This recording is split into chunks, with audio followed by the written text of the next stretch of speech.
So hello guys, ito po yung journey ko as a first time mom with my 1 month and 8 days newborn baby.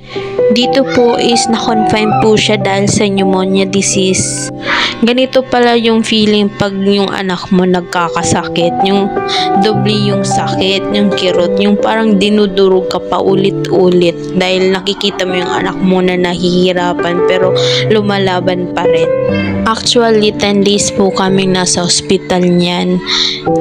Alam nyo guys, nung nasa bahay pa po kami, bago ko po siya i-confine, grabe na po yung iyak ko kasi akala ko mawawala na yung baby ko kasi grabe na yung nafe-feel niya, yung hindi na po siya makahinga, nangingitim na po siya.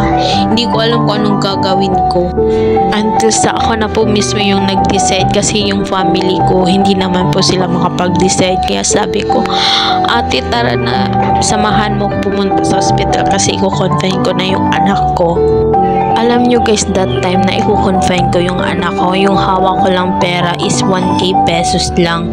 Pambili lang yun ng pampers na ng anak ko. Kaso napilitan akong gastusin kasi nga kailangan ko siyang i-confine.